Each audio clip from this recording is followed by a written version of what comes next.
ce qui est important, en fait, c'est la communication. Si je pouvais donner une astuce, enfin un conseil, c'est d'instaurer des points réguliers entre IT et qualité. Je parle à ces deux personnes-là, à ces deux types de profils. Ils avaient dessiné un cœur, j'avais adoré ça. Un cœur avec marqué IT plus qualité égale des bisous. Bonjour à toutes et à tous et bienvenue dans ce nouvel épisode de Good Manufacturing Podcast. Aujourd'hui, nous allons parler d'un service mystérieux mais extrêmement important dans l'industrie pharmaceutique et qui est de plus en plus critique, même si on ne le réalise que lorsqu'il y a un problème.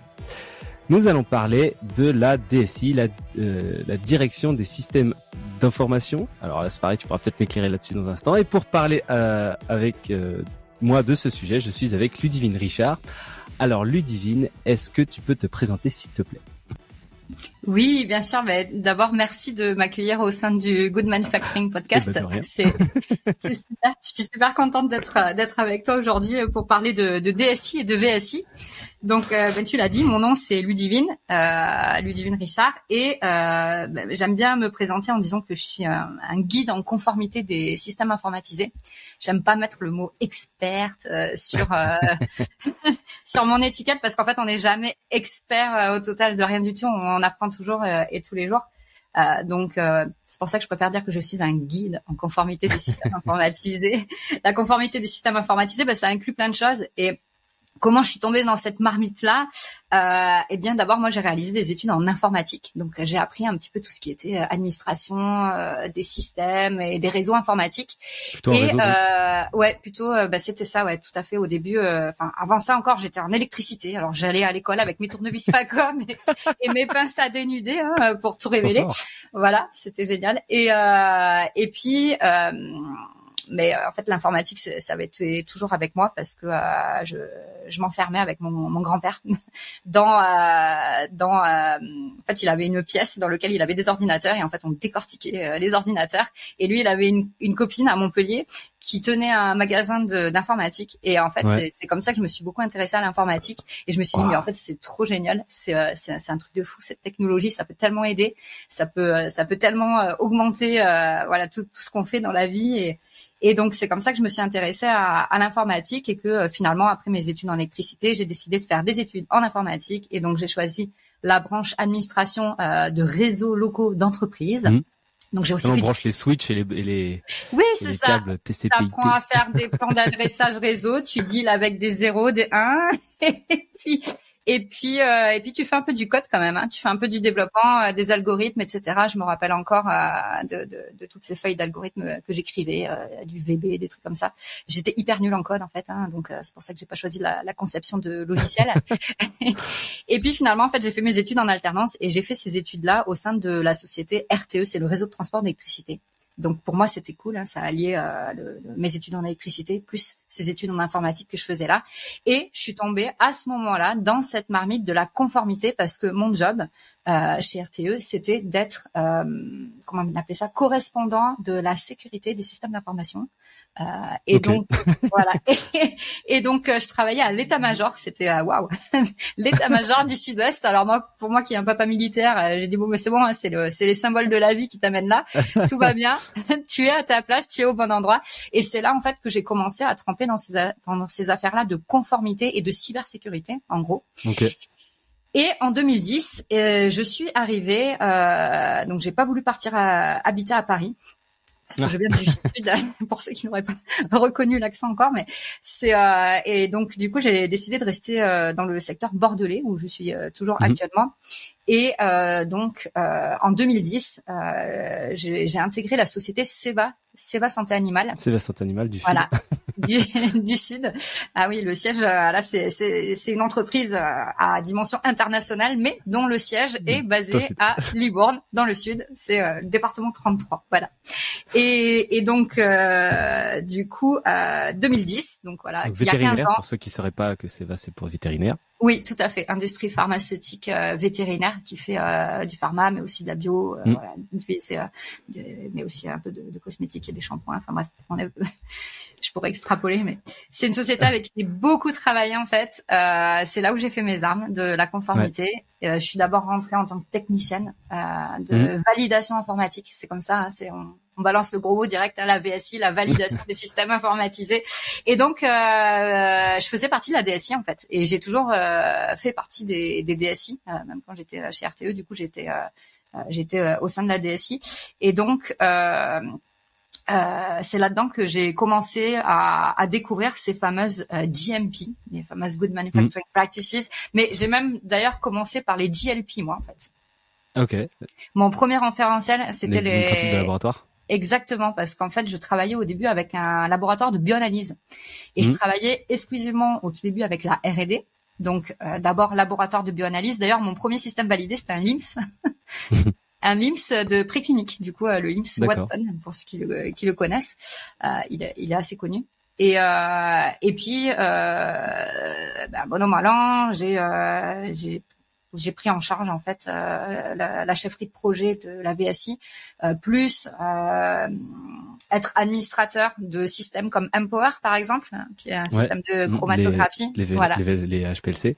Les HPLC, les GC si tu es sur le gaz. Et donc du coup j'ai découvert aussi tout ce métier-là. Donc j'avais presque ma blouse avec mon nom écrit dessus en fait. J'ai passé ma vie. De toute façon Empower, c'est l'administrateur Empower. C'est ça. Je passais ma vie dans les labos. C'était sympa. Je me trimballais avec des classeurs à l'époque. On faisait de la validation en papier encore. Et enfin ça c'est toujours d'ailleurs. Je rencontre encore ça aujourd'hui. Et puis en fin 2016, début 2017, j'ai fini par valider. Je crois que j'avais validé déjà une 30aine de systèmes. Je sais plus, j'ai arrêté de compter après ça en fait. Donc quand on dit un système, c'est un logiciel. C'est un système informatisé. C'est vraiment un ensemble de composants, d'éléments. Alors ça c'est le petit quiz qu'on fait à l'université de Bordeaux, parce qu'aujourd'hui aussi j'enseigne à l'université de Bordeaux. Du coup au sein de l'UFR Pharma. Alors un système informatisé, on va le couper, si on peut dire ça comme ça, en deux parties principales. Donc tu vas avoir la partie système informatique, celle qui est évidente pour tout le monde, celle qui va être composée effectivement du logiciel métier. Donc par exemple, je sais pas, tu veux signer tes documents électroniquement. On va parler de gestion électronique des documents. Donc, à ce moment-là, tu ne vas plus imprimer les feuilles, etc., pour les signer avec un stylo. Tu vas utiliser en fait un logiciel qui va te permettre de cliquer à certains endroits et de dire voilà, j'ai rédigé le document, j'ai signé à telle date, à telle heure, je suis telle personne et j'ai tel rôle, etc. Donc tout ça en fait t'as un logiciel qui te permet de digitaliser ton processus, c'est le logiciel métier. Donc ça c'est une partie du système. Tu vas avoir tout ce qui soutient ce logiciel en fait. Et donc ça, on va parler d'infrastructure et de réseau. Donc c'est ça le serveur et tout sur lequel il est installé. Voilà, tout ça, exactement. En fait, c'est un peu comme ta maison où tu vois, t'as une maison avec du coup différentes pièces dans ta maison qui sont faites pour différentes fonctions. Donc tu vas avoir une chambre, en général c'est pour dormir. Tu vas avoir ton salon, ça va être pour te détendre, tu peux regarder la télé, la cuisine, voilà, ça va être pour te recharger en énergie, c'est-à-dire préparer ta bouffe et voilà, et faire tes super recettes de cuisine, voilà. Et donc la salle de bain, voilà, c'est pour l'hygiène, etc. Et donc en fait un système informatisé, bon c'est un peu pareil, tu as différentes catégories de logiciels métiers, etc. Mais c'est toujours composé donc avec un logiciel métier, avec une infrastructure qui va héberger, soit elle va être partagée avec différents logiciels métiers, soit elle va être dédiée. Alors cette infrastructure, elle va être on-premise parfois, c'est-à-dire qu'elle va être aussi sur site, voilà, traditionnelle, intégrée dans l'entreprise. C'est vraiment le service informatique qui va gérer toute cette infrastructure, la salle serveur, etc. Ou alors elle peut être ce qu'on appelle cloud. Et donc du coup là, dans le cloud, c'est-à-dire externalisé, parce que c'est pas vraiment dans les nuages, faut le dire. Donc cette infrastructure va être externalisée et là tu vas avoir différents modes d'externalisation. Et donc là, si tu veux faire un parallèle avec les logements, je venais de parler de la maison, du coup tu vas pouvoir soit choisir l'option hôtel all inclusive, et donc là tu vas être dans ce qu'on appelle le SaaS, le software as a service, où tu vas être sur du je sais pas, tu vas plutôt prendre un gîte par exemple, et du coup ça veut dire que tu vas simplement louer les murs, mais c'est toi qui vas devoir faire le ménage, tu vas devoir préparer tes repas, etc. Par contre tout ce qui est entretien, je sais pas, des espaces extérieurs, etc., c'est pas toi qui le gères, en fait ça va être ton hôte, voilà. Ouais, donc en gros on peut faire un peu un parallèle comme ça pour bien comprendre. Donc Un système informatisé, donc tu as cette partie informatique avec le logiciel métier. Tu vas avoir donc cette infrastructure qui va aussi embarquer des logiciels d'infrastructure, par exemple les logiciels de sauvegarde et de restauration qui sont importants pour la conformité du système, et ça fait partie du système aussi. Et puis de l'autre côté, tu vas avoir toute la partie, ce qu'on appelle la partie procédé. Et donc, par exemple, on parlait des systèmes de chromatographie, donc Empower pour citer. Ça pourrait être, je sais pas, analyse pour faire de la spectrométrie de masse. Ça pourrait être un logiciel pour compter des particules sur des boîtes de pétri, etc. Et donc, tu vas avoir un équipement qui va te servir aussi à générer ta donnée en fait. Et donc, cet équipement, il fait partie du système aussi. C'est-à-dire qu'il doit être qualifié. Okay. Et puis, tu vas avoir les personnes. Des personnes aussi. Ouais. Des utilisateurs, mais pas que. T'as des utilisateurs, évidemment, eux, ils sont super importants, mais t'as aussi les administrateurs. T'as aussi, en fait, toutes les personnes qui vont participer à la gestion du système informatisé. Donc, tu vas aussi avoir des personnes de l'informatique. Tu pourrais aussi avoir les fournisseurs aussi. Les fournisseurs ils font partie du système, en fait. Et donc, du coup, c'est quelque chose que tu dois aussi valider. Ouais. Ok. Voilà. Donc là, et puis on les ferme données. La parenthèse. Les données. Non, mais je tiens à le dire. Les données, quand même, ça fait partie du système. C'est ça, l'information. Voilà. C'est les données générées par le système, c'est ça quand tu dis les données? Oui, tout à fait. Ouais. Okay. Ouais. Donc voilà, on sait que maintenant ce que c'est qu'un système à valider. Donc tu étais chargé de validation des systèmes informatisés au sein du Sécu. Donc en fait, il y a fait d'autres.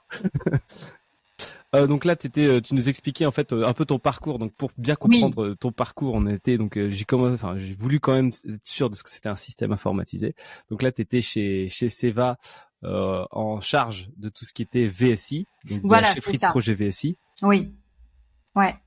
Et donc en début 2017, je quitte Seva et je rejoins une société de conseil. Et une société de conseil dont le siège est basé en Belgique. Et là, je travaille pour plein d'industries de santé différentes, dans différents secteurs. J'ai fait un passage chez Sanofi aussi. Voilà. C'est important de le dire parce que du coup, tu vois vraiment, voilà, c'est ça la carte. Non, mais c'est vrai que tu découvres aussi cette PUMA, ce qu'ils appellent PUMA, c'est le Project Unified Methodology Approach.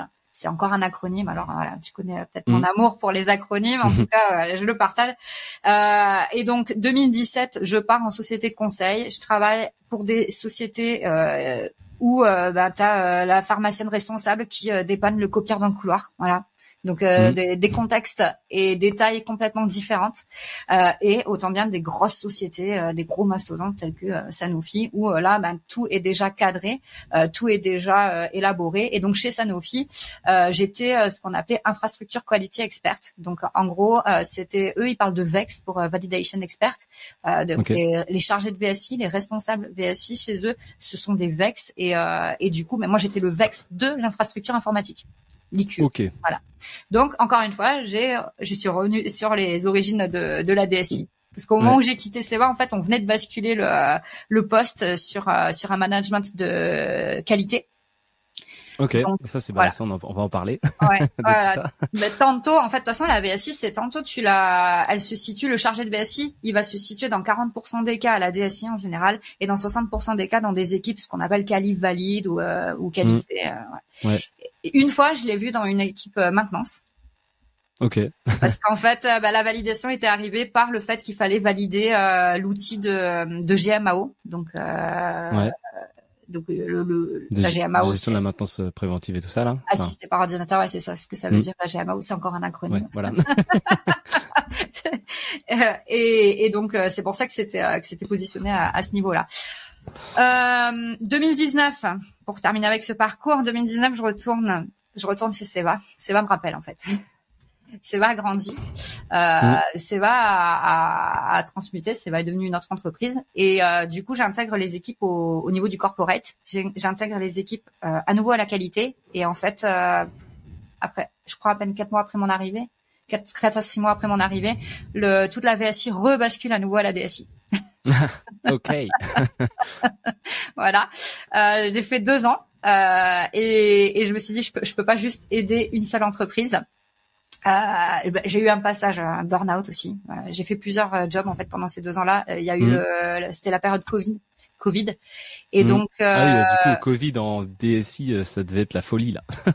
Ben en fait, on avait mis en pause tout ce qui était VSI. Voilà, ça avait été mis en pause et du coup, moi, je suis arrivée avec mon étiquette. Je sais faire autre chose que de la VSI aussi. Donc du coup, j'ai aidé le RSSI. Et donc j'ai mené. Alors RSSI, c'est encore un acronyme. Le responsable.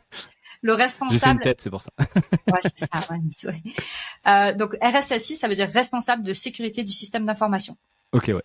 Voilà. Et donc en fait, les métiers de RSSI et les métiers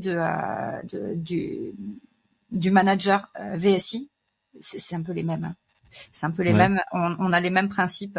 Nous, tu sais, en VSI, on va parler de ALCOA avec la data integrity, tout ça. C'est encore un acronyme. Et en cybersécurité, on va parler de CIA pour confidentialité, intégrité, availability, et on rajoute même un T pour la traçabilité. Tu vois. Et donc du coup, en fait, c'est les mêmes principes. C'est vraiment, on parle de identité et gestion des accès, enfin gestion de projet. C'est exactement les mêmes principes. Ça se croise énormément. Je dirais sur un recouvrement de au moins 80% des exigences de VSI et de cyber sont les mêmes en fait. Si c'est peut-être même un peu plus. Je suis en train de faire une matrice pour vérifier ça.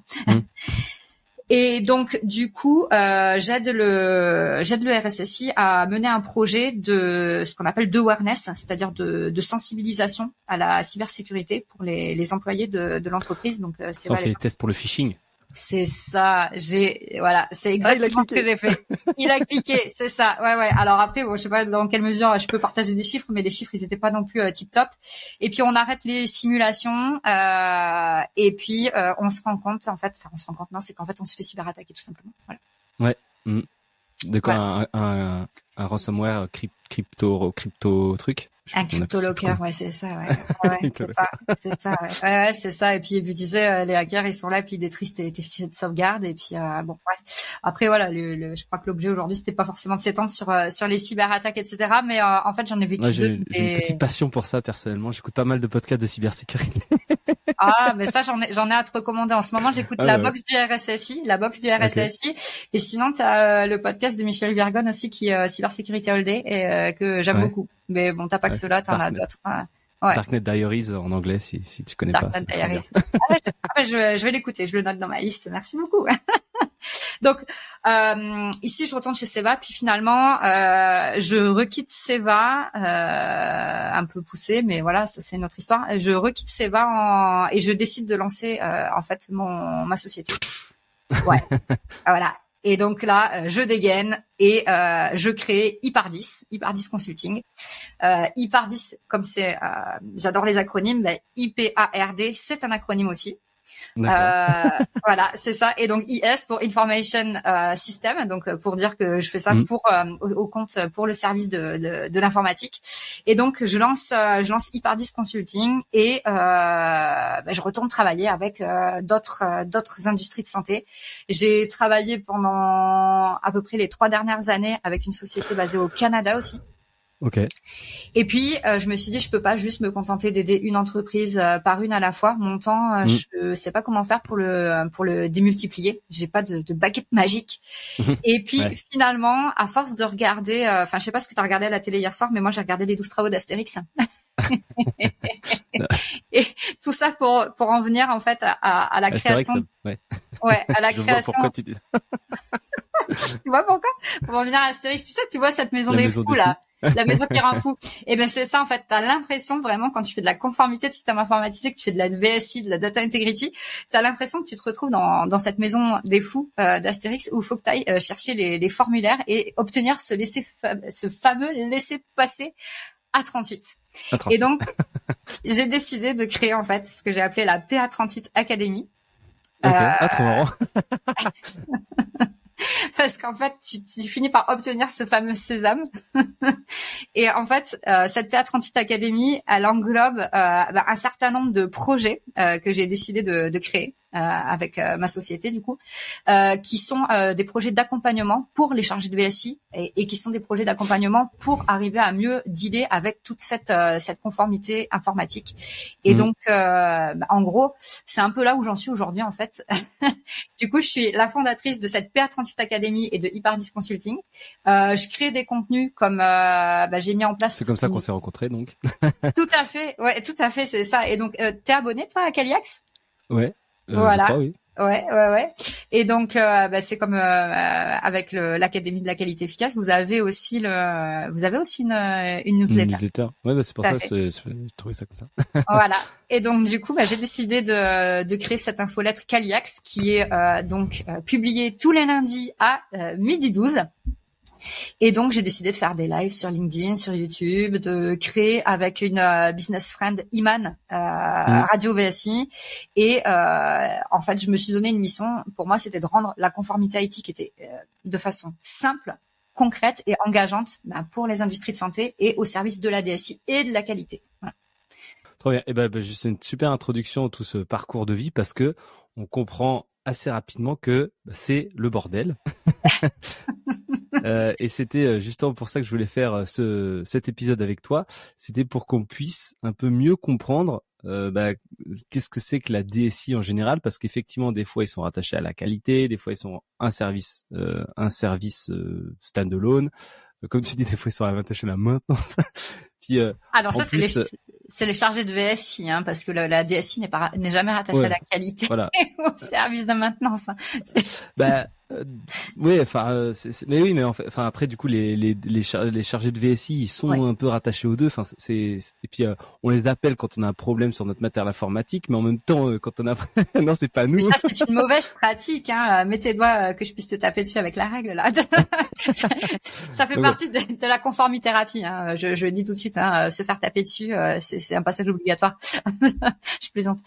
Donc est-ce que tu pourrais nous décrire quels sont les rôles et responsabilités de la DSI finalement dans l'industrie pharmaceutique et qu'est-ce que j'ai mal, du coup quelle conception là j'ai évoqué qui est mauvaise et voilà ton point de vue là-dessus. Je commencerai juste par dire qu'il n'y a pas de bon ou de mauvais, tu sais, c'est comme l'histoire des chasseurs.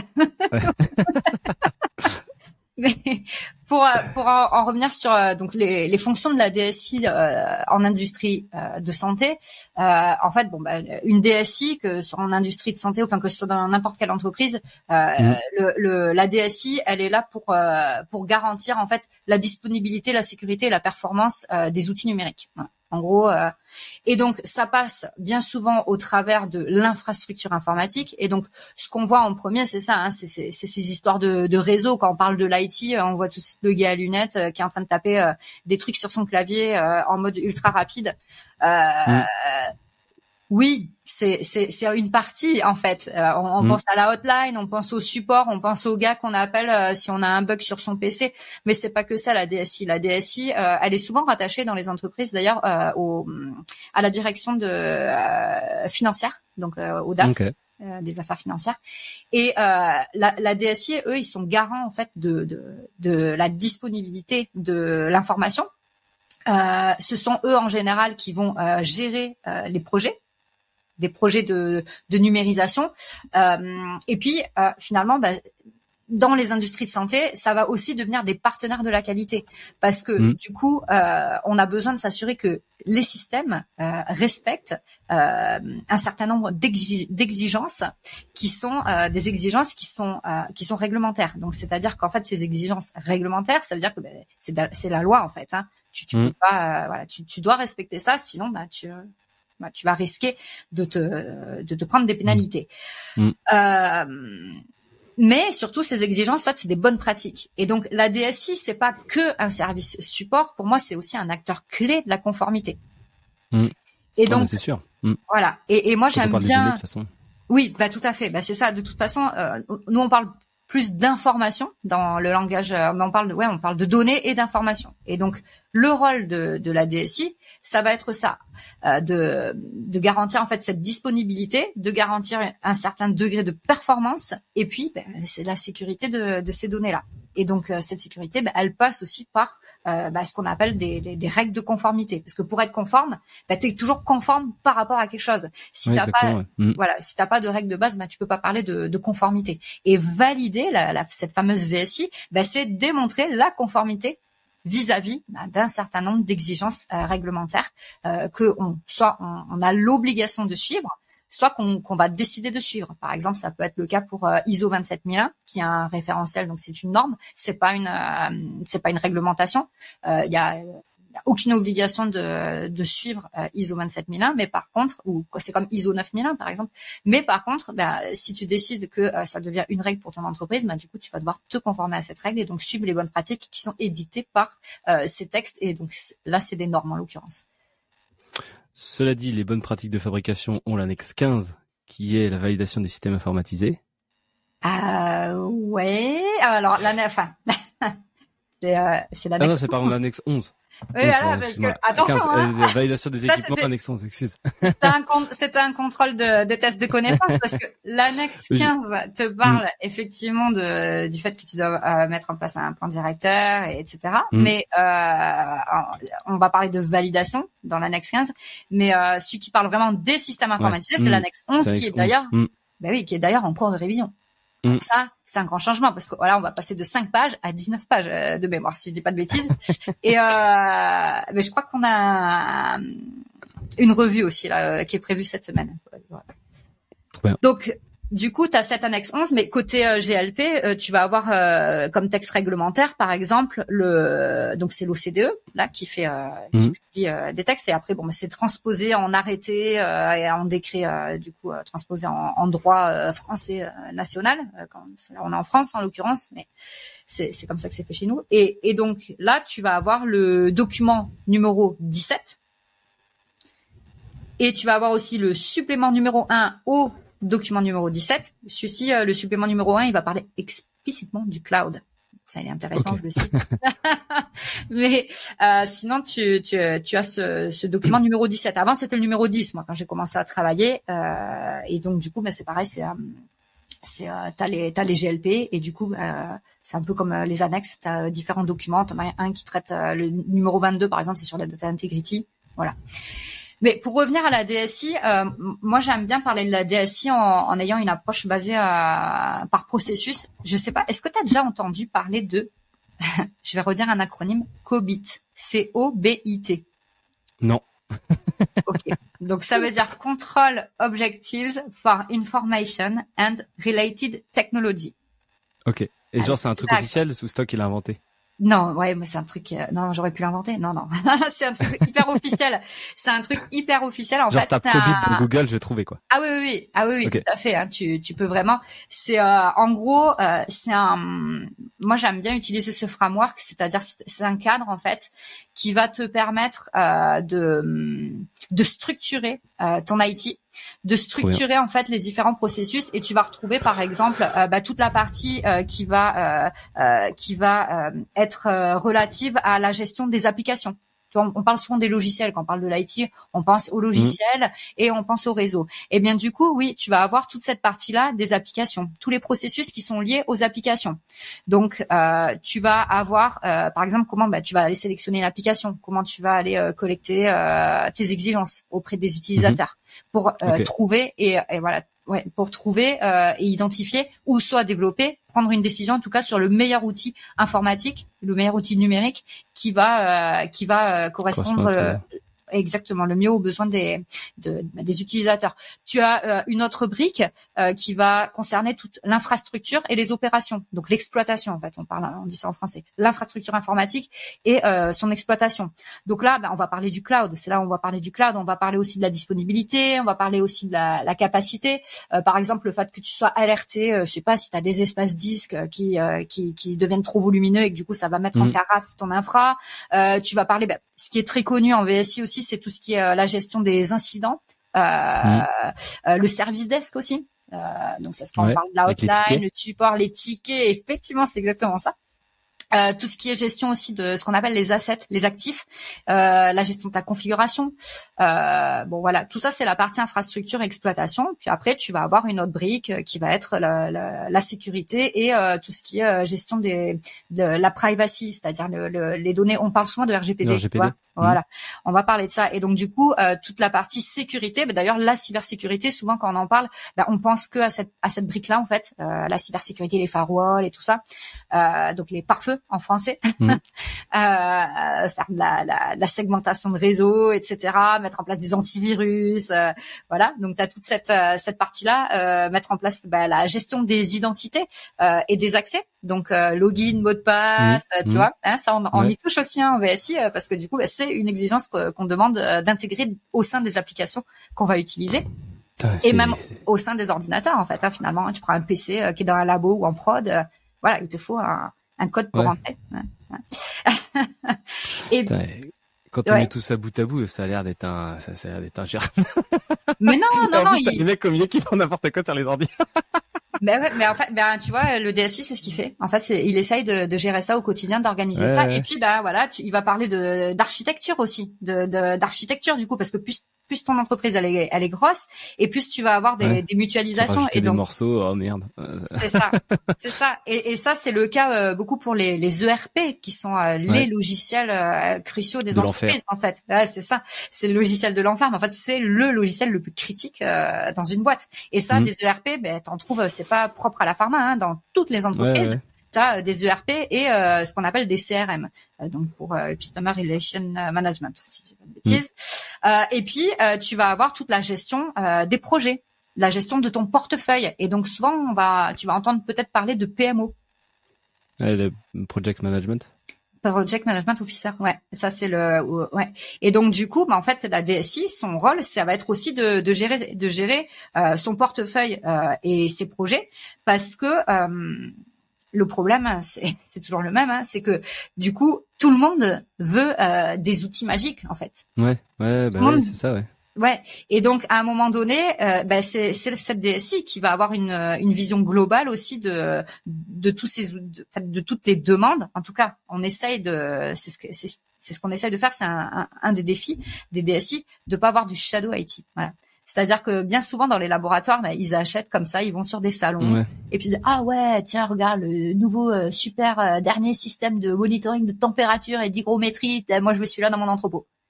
Ok. Et hop, il l'installe.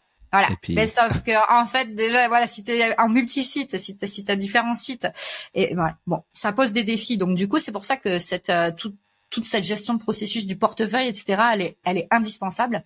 Et moi, en tant que chargé de VSI, en tant que responsable de la conformité de systèmes informatisés corporate, j'étais rattachée par exemple au PMO de la DSI.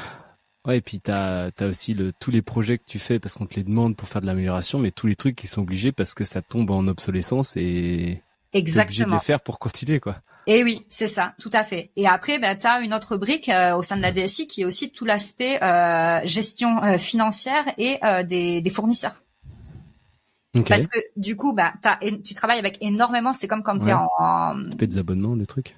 Ouais, des abonnements, mais tu loues. Oui, effectivement, tu vas louer. C'est le principe des clouds, souvent, c'est que tu loues des espaces, mais tu vas aussi acheter des licences. Par exemple, pour tout ce qui est ce qu'on appelle l'offre workspace, c'est-à-dire que toi, quand tu travailles, que tu es un employé dans une société, enfin même tu travailles, t'as besoin d'outils numériques, t'as besoin d'une suite bureautique. Alors les fameux outils Word, Excel, etc.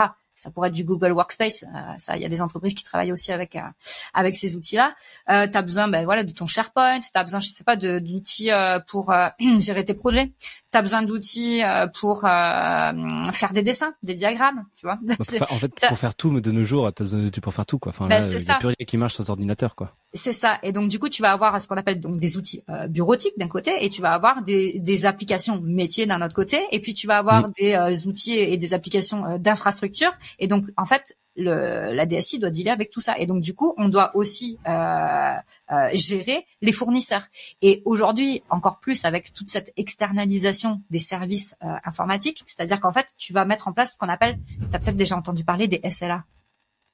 Oui, mais je me rappelle plus ce que ça veut dire. Alors, c'est le Service Level Agreement. Ça, c'est quelque chose qu'on trouve dans les contrats entre Ouais, une entreprise, et des quality, il y a la même chose en qualité, quoi. oui, on peut parler Des de quality agreement. agreement. Exactement. C'est ça. C'est ça. Et si tu veux faire un parallèle, alors des fois la qualité demande de rajouter un quality agreement en plus du SLA. Voilà. Bon, mais le tout c'est qu'il faut bien s'entendre. C'est pour ça que quand tu parlais de c'est quoi les rôles et les responsabilités, en fait il y a pas de recette magique. En fait, ce qu'il faut c'est comprendre tous ces processus que j'énumère là. Donc, après, il en reste deux peut-être peut-être trois maintenant avec les nouvelles technologies. Mais en gros, à l'IT, tu vas aussi gérer tout ce qui est gouvernance, risque et compliance. Voilà.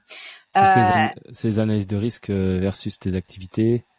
Ouais, c'est ça. Ça va être aussi comment on va parler de business value maximization, c'est-à-dire qu'en fait la DSI, elle est là au service du métier en fait, du cœur de métier de l'entreprise. Et donc du coup, un de ces enjeux, ça va être aussi l'optimisation des coûts. Et donc du coup, ça fait partie aussi de la gouvernance en fait. Voilà. Et la transformation digitale, l'expérience utilisateur, voilà. Tout ça, c'est les défis en fait, c'est les enjeux d'une DSI d'aujourd'hui. Et tu vas avoir donc une brique aussi, tout ce qui va être donc gestion de la performance de la DSI. Et donc c'est là que tu vas trouver selon la qualité, les indicateurs, les KPI. Voilà. Et donc du coup c'est là où où en fait la DSI va travailler sur sa stratégie et en fait ces stratégies là elles vont devoir être déclinées dans les sous-processus de la DSI. Et puis aujourd'hui t'as les gros enjeux, c'est la gestion de la data et puis l'arrivée de l'intelligence artificielle en fait. Ouais, qui est arrivé ces dernières années. Plah et voilà, c'est ça. Et donc du coup, t'as des métiers et d'ailleurs des cursus d'études qui se sont développés autour de cette data gouvernance. Et t'as déjà entendu parler du big data aussi. Voilà. Et donc du coup, c'est dans cette brique là. Donc pour la DSI, je pense que je vais m'arrêter là, mais vraiment, allez voir ce framework. Ça a l'air trop intéressant. Cobit, voilà, et vous allez mieux comprendre du coup comment une DSI, en fait, tout ce qu'elle traite, tous les sujets qu'elle traite, et évidemment, après, tu vas pouvoir aller plus ou moins en profondeur, parce que des fois, la DSI, c'est 3 gars en fait.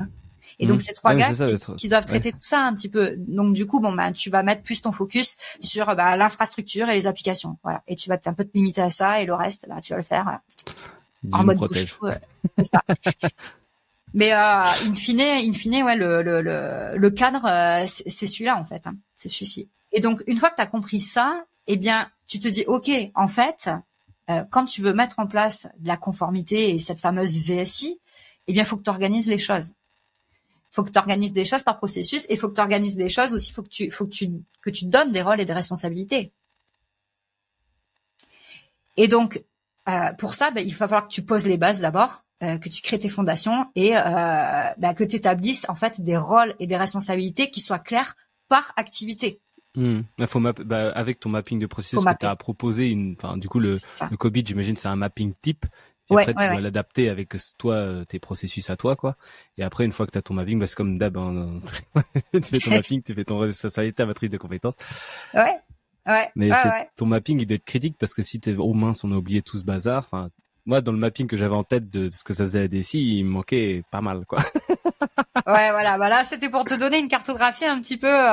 Et c'est vrai que, on se rend pas compte de tout ce que fait la DSI, mais c'est vraiment ça. Il y a tellement de domaines d'intervention. Et du coup, cette fameuse validation, elle est un peu répartie dans tous ces domaines d'intervention. Donc, c'est pour ça que c'est important de pouvoir parler et le langage de la DSI, mais aussi le langage de la qualité. Et un exemple qui est très concret, oui, et le langage de la prod ou des labos. Mais par exemple, en qualité, on va parler de CAPA, les corrective action et preventive action. Eh bien, nous, en langage IT, on va parler de problème. Tu vois, un CAPA, pour nous, c'est un problème. Voilà. Et ça, c'est un langage qui est tiré d'un autre référentiel informatique qui s'appelle ITIL, ITIL. Bon, je vais pas m'étendre dessus non plus, mais c'est un référentiel qui est super important côté DSI. Et en fait, Parce que je me serais attendu quand même à ce que une CAPA ce soit une solution plus qu'un problème. Ben non, mais du coup, c'est la gestion d'un problème. Ouais. Alors, on dit le mot problème, mais bien sûr, ce qui va avec problème, ben, c'est la gestion de tout ce qui est problème et incident. C'est-à-dire que tu vas avoir des incidents à répétition, des incidents récurrents, et bien, du coup, ça va devenir un problème. Toi, Okay. nous, on va avoir en qualité des déviations, et si ces déviations, elles sont récurrentes, ben, ça va devenir un CAPA. Tu vois? Ouais, bah, c'est quand voilà. tu veux, quand il faut. Ok. Donc, du coup, en fait, si tu veux, on fait la même chose, mais on le fait pas avec les mêmes mots. Ouais, ça c'est de toute façon c'est à chaque fois quand tu discutes avec des gens de l'IT sur personne se comprend mais en fait on fait pareil. C'est bon. La Transit Academy, c'est que du coup, pour moi, c'est important d'arriver à tous se comprendre ensemble et d'avoir un langage qui devient commun entre IT et qualité, parce que souvent, des fois, on se prend des écarts en inspection, mais tellement bêtement, c'est pas parce qu'on fait pas bien les choses ou c'est pas parce qu'on est vraiment en écart de conformité. C'est bien expliqué. C'est exactement ça. Ça c'est un grand classique. On n'a pas bien réussi à l'expliquer. Et donc, c'est important de clarifier en fait la collaboration avec les différents services, hein, que ce soit la qualité, la production, les affaires réglementaires, un laboratoire de contrôle qualité, un laboratoire de bioanalyse si tu fais des essais, si tu as de la préclinique dans ta société, c'est la distribution aussi. Et bon, après, la DSI, elle deal avec d'autres services. Là, j'ai mentionné que ceux dans lesquels il y avait des enjeux réglementaires. Mais poser les fondations et établir en fait une cartographie de ces processus et définir des rôles et des responsabilités au travers de procédures ou du plan, le fameux, tu parlais de l'annexe 15, donc on va citer le Validation Master Plan ou le plan directeur de validation. Moi, ce que j'aime bien faire, c'est une matrice des rôles, en fait, tout simplement. Et d'ailleurs, si tu regardes dans le fameux GAMP 5, tu prends les annexes. Voilà, tu ouvres n'importe quelle annexe et tu verras que dans les annexes, tu as à chaque fois un chapitre rôle et responsabilité. Et on parle de l'unité qualité souvent. Voilà. Alors juste le GAMP 5, alors où est-ce que ça s'insère là-dedans dans tout ça? Le GAMP 5, tu veux dire au sein de la DSI, dans toutes les activités. À quoi parce que en fait on entend souvent parler. Moi du coup je sais un peu, mais oui, qu'on explique la vision peut-être. Voilà. Je vais pas dire de bêtises, après Quentin il va me taper dessus. En fait, le GAMP 5, c'est un peu une bible en fait. Hein. Moi je dis c'est un peu notre bible ou le Coran, c'est ce qu'on veut. Je veux pas mettre en avant une religion plus qu'une autre. On donne pas de marque. Non, on donne pas de marque. Mais en fait, le GAMP 5, il te permet d'avoir une approche basée sur les risques. Et donc en fait, ça va te donner des recommandations. Et attention, hein, j'insiste, le GAMP 5, c'est pas une réglementation. Hein. Il y en a qui disent conforme au GAMP 5 et tout. Non, ça existe pas. Le GAMP 5, voilà, c'est comme ITIL ou c'est comme COBIT que j'ai cité. Le GAMP 5, en fait, ça va te donner des recommandations. Ça va t'aiguiller pour que tu fasses une démonstration de la conformité de façon raisonnée et éclairée. Voilà. En gros, si je peux résumer comme ça, je sais pas si c'est la meilleure définition, mais en tout cas, voilà, moi c'est comme ça que j'utilise. Et moi, ce GAMP 5, je l'ouvre des milliers de fois dans l'année en fait. Et même après 15 ans de VSI, tu vois, ce matin, je l'ai encore ouvert. Voilà. Donc c'est un framework, comme tu dis, pour la validation des logiciels informatiques. Oui, c'est ça. Et en fait, dans la santé ou dans toute l'industrie? Alors non, c'est vraiment là pour les industries de santé. Ouais. Et même le GAMP, de toute façon, GAMP, c'est encore un acronyme. Hein, c'est Good Automated Manufacturing Practices. Donc c'est même centré plus sur la partie production, tu vois. Mais en fait, tout le monde l'utilise aujourd'hui en référentiel. Donc, et il y a différents. Là, on parle du GAMP 5, mais en fait, tu as différents GAMP. Hein, et là, t'en as qui sortent là, qui sont sortis. Le GAMP sur le digital validation et le GAMP sur l'intelligence artificielle. Ok. Je sais pas si tu avais suivi les actus, mais et rejoins-nous demain à 10h, on en parle avec Quentin de l'ISPE France. Voilà. Trop bien. Et donc ce GAMP 5 en fait, il t'explique je crois que ton chat l'aime bien. il comporte un certain nombre d'annexes, et ces annexes, elles sont catégorisées. Donc, tu vas avoir des annexes qui vont être relatives à tout ce qui est la partie management, gestion de projet. Tu vas avoir des annexes qui vont concerner les activités de développement. Ensuite, tu vas avoir des annexes qui vont parler de tout ce qui est l'exploitation du système, donc les opérations. En gros, il faut repartir du cycle de vie d'un système informatisé. Donc, un système informatisé, en gros, on va découper sa vie. Tu sais, c'est un peu comme nous les humains. On va découper sa vie en 4 grandes phases. D'abord, tu vas avoir la phase de conception. Ensuite, tu vas avoir une phase de projet. Ensuite, tu vas avoir cette phase d'exploitation qu'on appelle aussi la phase opérationnelle. Et puis, tu vas avoir la phase de retrait ou de migration. C'est un peu comme nous, tu vois, partie conception. Ça t'aura pas vu dessus, hein. Et puis tu nais. Donc là, t'es un petit bébé, t'es un nourrisson. Hop, t'as l'enfance, t'as l'adolescence, t'as ta vie d'adulte. Ça, en gros, ça va être plutôt la phase d'exploitation. Puis après, tu finis par devenir un vieux coton, et puis migration. Voilà, tu migres, voilà, tu transmets, voilà, tu fais ton héritage, et puis tu finis de la façon que tu auras décidé qui est la meilleure pour toi.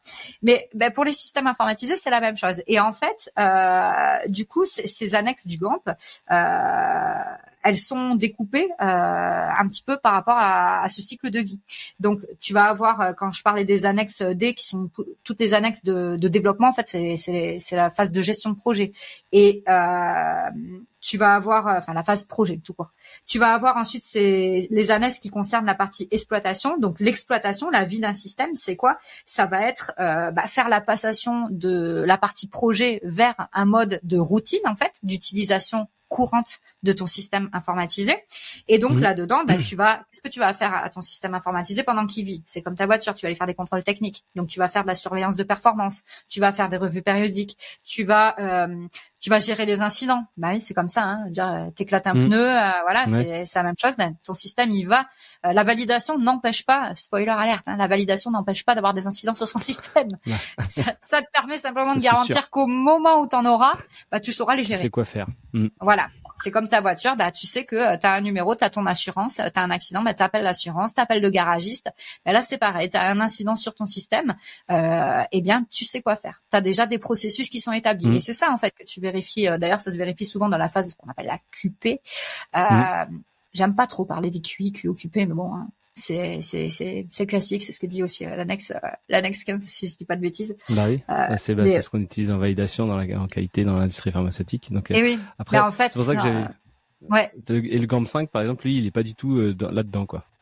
On te parle pas de QI, QOQP spécialement dans le GAMP 5, en fait. Non, il est vraiment plus calqué, en fait, sur la gestion informatique, en fait. Donc, et sur le cycle de vie d'un système, et en prenant en compte une approche basée sur les risques tout au long du cycle de vie du système. En premier, en fait, tu vas déjà te poser la question, est-ce que ce système-là, est-ce que ce processus-là, il est GXP ou pas GXP? Tu vois, on va simplifier à mort, parce que tu te poses différent, il faut mettre des critères en place, etc., pour dire si oui ou non. Mais in fine, c'est ça. Et donc, du coup, par exemple, une entreprise, la DSI, elle est aussi chargée de gérer, les logiciels de comptabilité, les logiciels pour tout ce qui est marketing, vente, auprès de ses clients. Elle est chargée de, t'as tout le volet RH aussi, que la DSI gère dans une entreprise. Les RH, ils ont des outils pour poser tes congés, pour gérer tes fiches de paye, etc. Voilà. Et donc, tout ça, c'est pas c'est des outils que gère la DSI, parce que tu gères de l'information numérique, du coup de l'information digitale, mais c'est pas des choses qui sont à valider, en fait. Oui. Donc, du coup, tu vas avoir cette approche basée sur le risque à différents niveaux du cycle de vie de ton système. Et après, t'as la fameuse analyse de risque fonctionnel qui est super connue, et souvent on parle de AMDEC, qui est encore un acronyme, ou FMEA. Pour ceux qui ont suivi le cahier de vacances que j'ai partagé dans Caliax, c'est une des réponses du cahier de vacances. Mais en gros, ça c'est juste des méthodologies, en fait, qui vont t'aider à déterminer une profondeur. C'est ça, enfin pas formaliser, en fait, parce que t'aider à formaliser, non, ça c'est c'est du Word ou c'est encore autre chose. Mais c'est qui vont t'aider. Ça t'aide à réfléchir quand même aux risques liés à ton système, quoi. Ça t'aide, cette fameuse analyse de risque fonctionnel, elle est basée donc sur les fonctions, c'est-à-dire que tu vas prendre tes exigences, tu vas prendre la façon que c'est implémenté dans ton outil, donc tu vas parler des spécifications. Tu sais, tu as les fameuses URS, ensuite tu as les fameuses FS, et après, ça, tu vas prendre, tu vas analyser ce truc-là pour dire si c'est risqué, si cette fonctionnalité de ton outil informatique, de ton logiciel métier, c'est risqué ou pas. Et donc, plus ça va être risqué, et plus il va falloir que tu mettes en place du ceinture bretelle, airbag et compagnie. Et donc, en fait, c'est à ça qu'elle va te servir ton analyse de risque fonctionnel. Et d'ailleurs, cette analyse de risque fonctionnel, si tu décides d'acheter lors de ta phase de conception et au début de ton projet informatique, tu décides d'acheter un logiciel standard du marché, tu vas pas faire d'analyse de risque fonctionnel en fait, parce que ça sert à rien. Ouais. Tu vois, ça tu vas le faire si tu développes, si tu configures.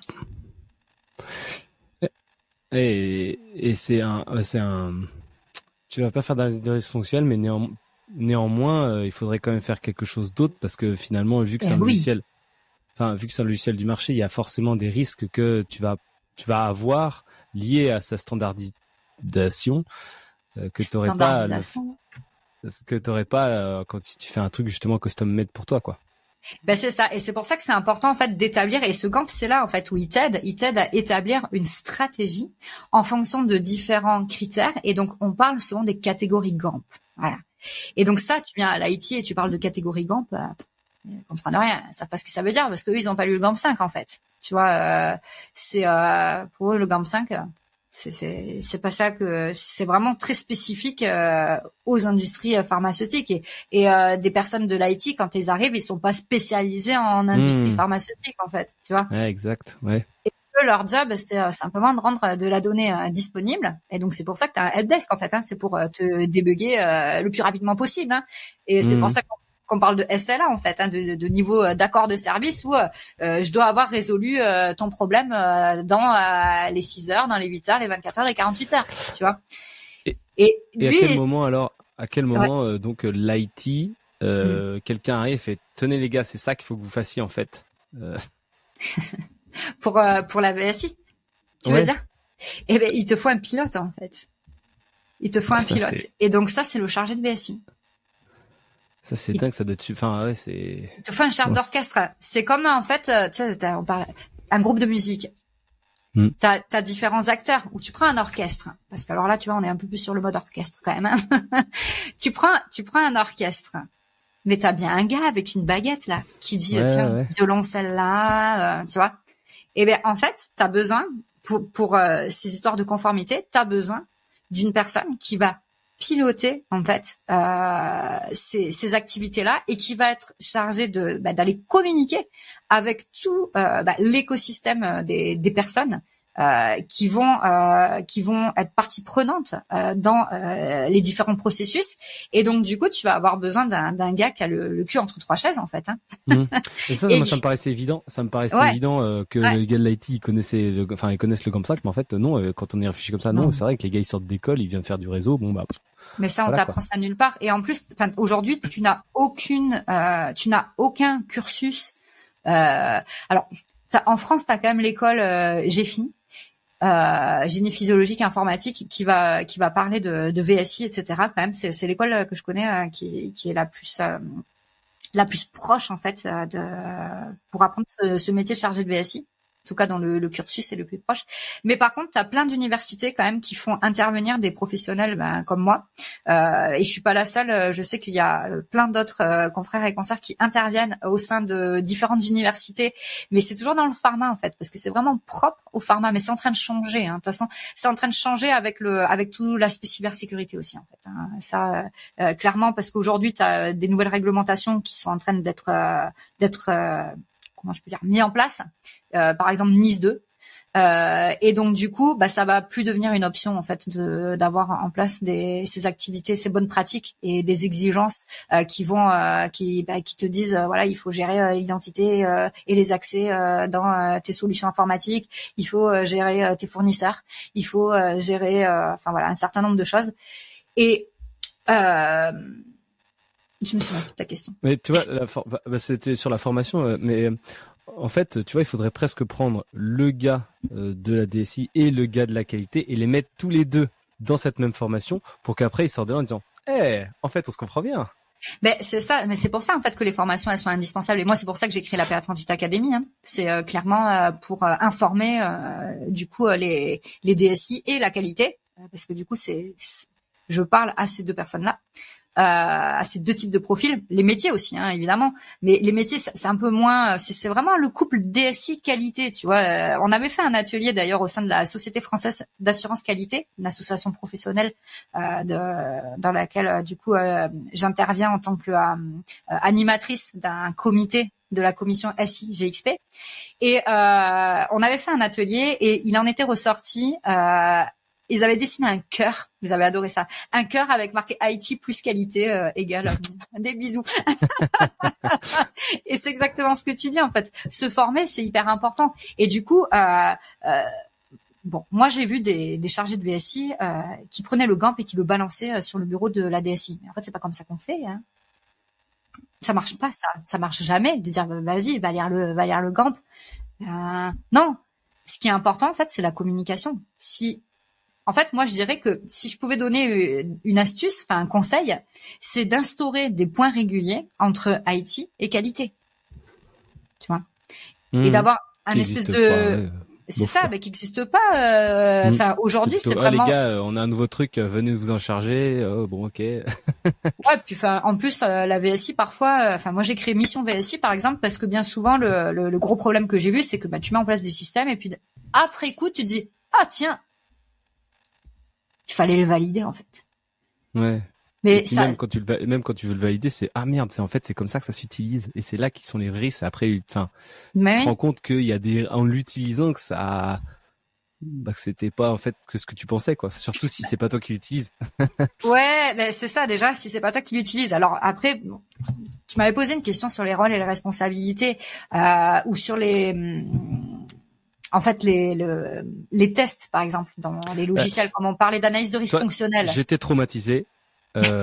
J'étais traumatisé par ça, c'est-à-dire que j'ai pris des fonctions d'AQ et puis hop, j'ai changé de version de ERP. Bon, c'était un petit truc, hein, mais c'était un petit truc. C'était un ERP c'était un petit site, quoi. Donc il fallait qu'on reprenne nos données. C'était une montée de version, on reprenne les données, puis qu'on les injecte dans le nouveau.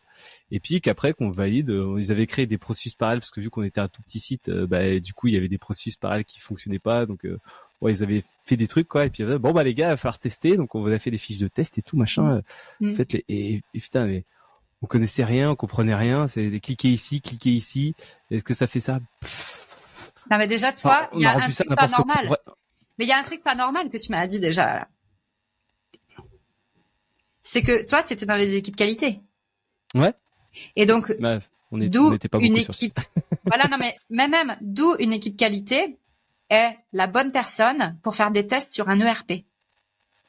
En fait, une équipe qualité, elle est la bonne personne pour faire des tests quand c'est un logiciel qui concerne ses processus qualité. Par exemple, une GED ou ce qu'on appelle un EQMS. Tu veux un logiciel pour gérer tes déviations de façon digitale, parce que t'en as marre du papier, etc. Donc du coup, tous tes formulaires, c'est des logiciels maintenant pour gérer tes change control, etc. Eh bien là, oui, c'est normal que toi, qualité, tu vas être le testeur. Ouais. Mais il faut bien comprendre le processus, il faut bien l'avoir. Enfin, faut parce que j'ai compris vachement j'ai tout compris ce qu'il voulait que je fasse. Ouais. Mais après avoir utilisé le truc, après 2-3 mois d'utilisation, ça servait. De toute façon, voilà, tout clairement en fait, le testeur. Mais d'ailleurs, en IT, c'est comme ça que c'est organisé. On parle de recettes ou alors on parle de UAT, User Acceptance Test. Comme ça, tu vois, c'est un acronyme, il est hyper clair. User Acceptance Test. Ça veut dire quoi? Ça veut dire que quand tu as fini de développer ou de configurer ou d'installer un logiciel, eh bien, derrière, tu dois avoir une validation. Et ça, c'est pas du tout VSI ou quoi que ce soit. Hein. Je veux dire, ça existe dans n'importe quel domaine, hein, UAT. Tu dois avoir une validation de la part des utilisateurs. Donc, si tu es en train d'installer un logiciel de comptabilité, c'est pas la qualité qui va tester ton logiciel de comptabilité, c'est pas son rôle en fait. C'est les gars de la compta, tu vois, qui vont vérifier si le logiciel il fonctionne correctement et tu vois que tout va bien en fait. Et par contre, tu as un chargé de BSI qui va être là pour guider en fait la méthodologie de test. Tu vois, c'est ça le rôle du chargé de BSI. Et du coup, en tant que si à la qualité, toi, ton rôle c'était de prendre en charge la BSI, ton rôle c'était de coordonner et de guider la bonne réalisation de ces tests, mais pas de faire les tests toi-même. Ou alors, tu avais 2 casquettes et dans ce cas-là, parce que ça se peut, hein, moi j'ai eu plusieurs casquettes aussi. C'est ça, il y avait tout un truc où on avait regardé les process, on les s'était répartis et du coup après il fallait essayer il y avait un certain paquet de tests qui était fourni, donc on devait les faire, et puis il y avait un autre paquet de tests, les gars, c'est à vous de faire les tests, et du coup, designer les tests, après réaliser-les, quoi. Ok, on savait pas trop ce qu'on faisait, du coup, on a fait ce qu'on a pu. Mais après, c'est putain, mais en fait, après coup, du coup, j'ai tout compris, enfin, après, c'est formateur, hein. Alors là, c'est sûr que là, on t'a pris, c'est comme Obélix, là. Tu sais, on t'a trempé dans la marmite. Et puis t'en as bu de la potion magique. Non mais c'est pour ça que j'étais traumatisé par le truc. Je me dis mais comment du coup le gars qui a appuyé sur le bouton allez go live c'est parti, et il a dû serrer les fesses parce que dis donc pour avoir confiance en ce qu'on avait fait. Il y a eu des fois où ça s'est mal passé dans des entreprises. Alors bon, je suis peut-être pas là pour parler des écarts qu'il y a eu dans des inspections ou des cas particuliers que tu as pu avoir. Alors moi, je suis une grande allergique, donc je vais citer le cas de cet allergène. Voilà, t'as dû en entendre parler de ce cas-là. C'est suite à la mise à jour d'un ERP. En fait, ils ont eu des gros problèmes. Et puis sans m'étendre sur toute la situation. De toute façon, toutes ces les injonctions de la NSM, elles sont disponibles sur le site. Hein. Ouais. Tout le monde peut aller tout le monde peut aller les voir. Exactement.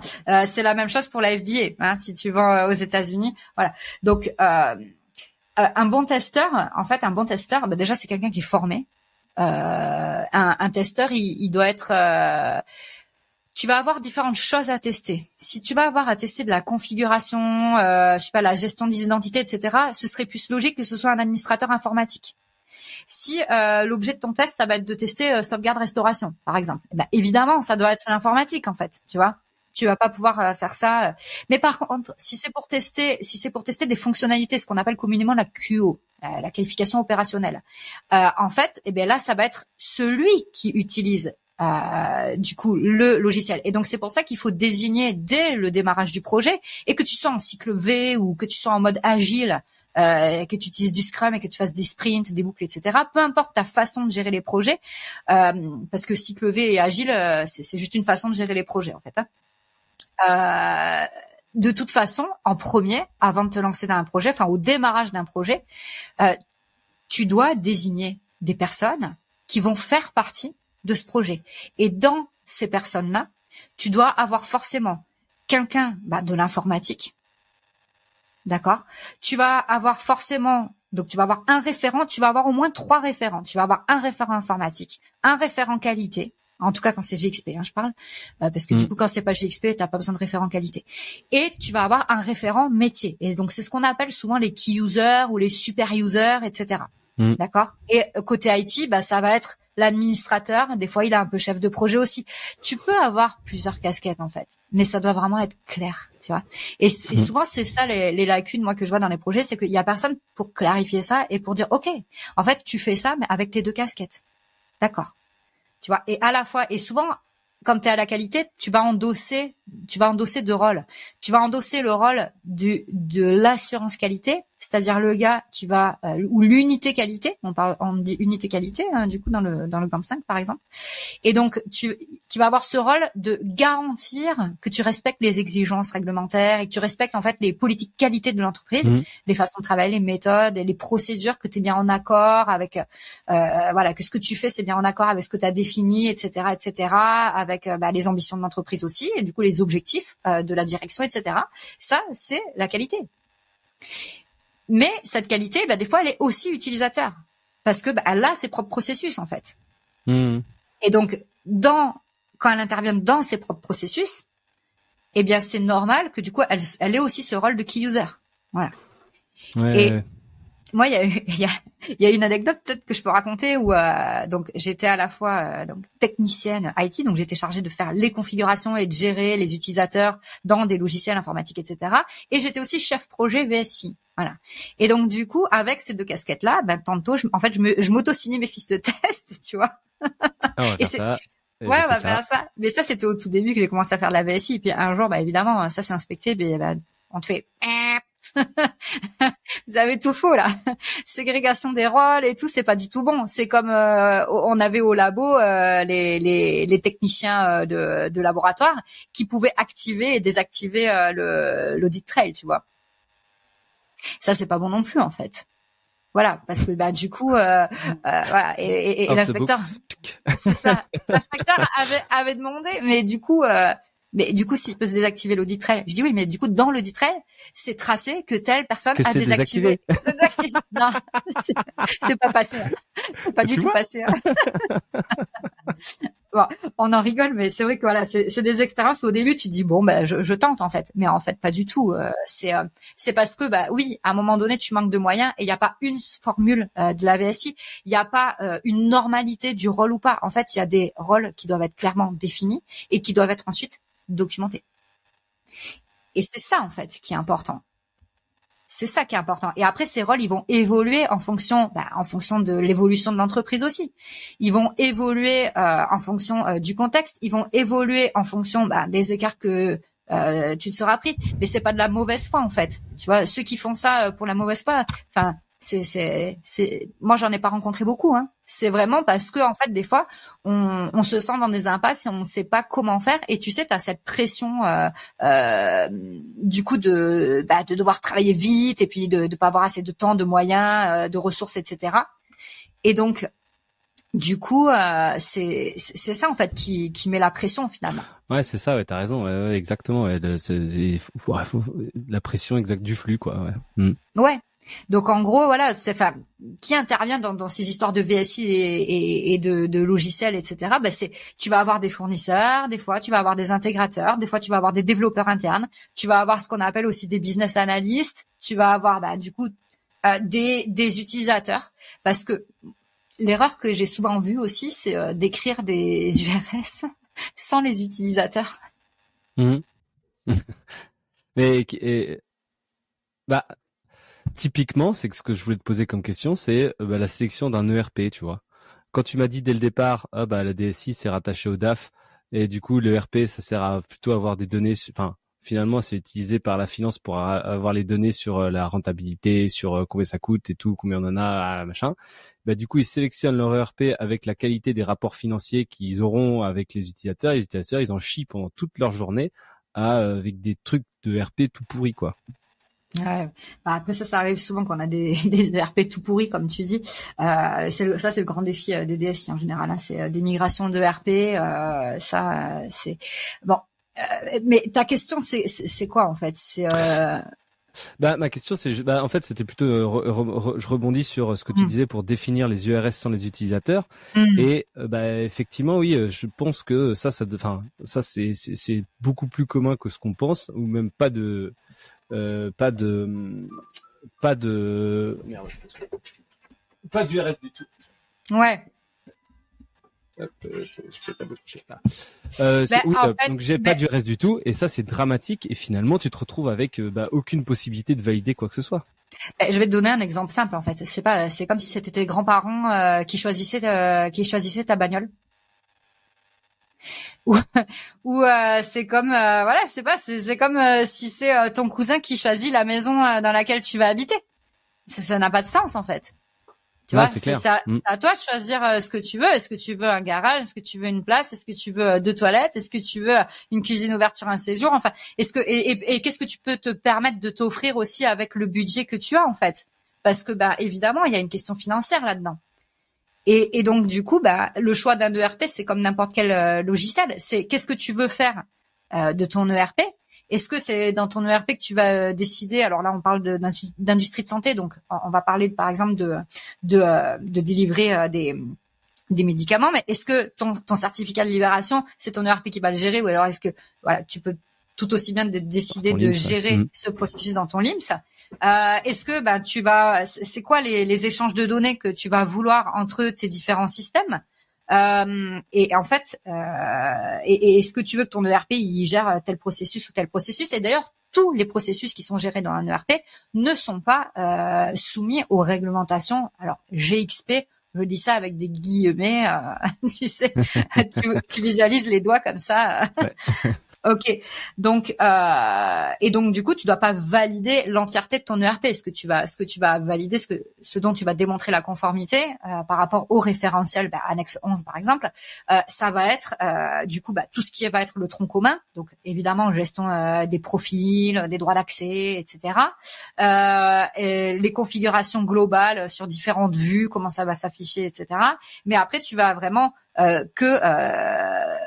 focuser, c'est-à-dire te concentrer sur ce qui va toucher à la prod, par exemple. Ouais, parce que les processus ont un impact sur ton produit, quoi. C'est ça. Et donc, c'est pour ça que quand tu dis si un système doit être GXP ou pas GXP, du coup, il faut se poser un certain nombre de questions. Alors moi, j'aime bien être binaire. Je préfère poser une petite série de questions où tu peux répondre oui ou non.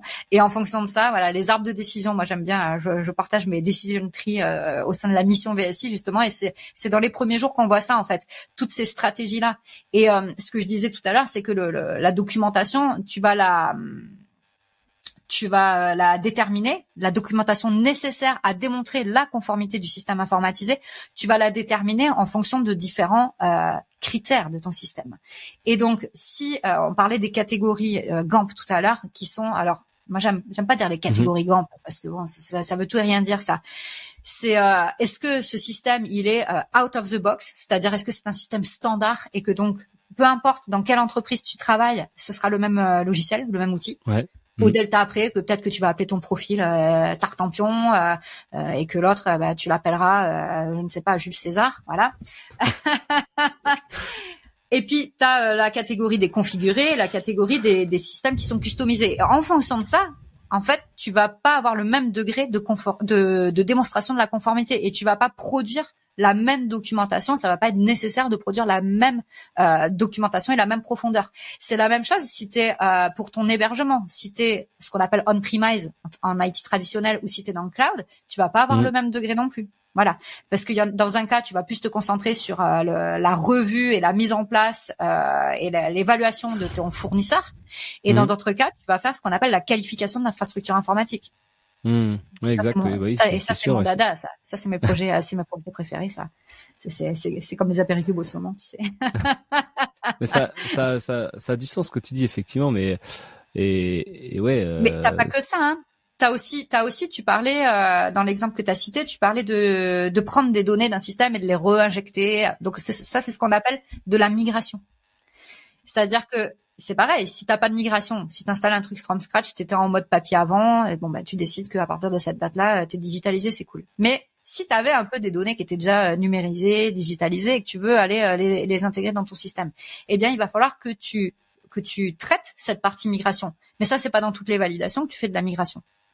Et après t'as le transfert aussi. C'est-à-dire que si tu mets des interfaces en place, on parlait de connecter ERP et LIMS. Voilà.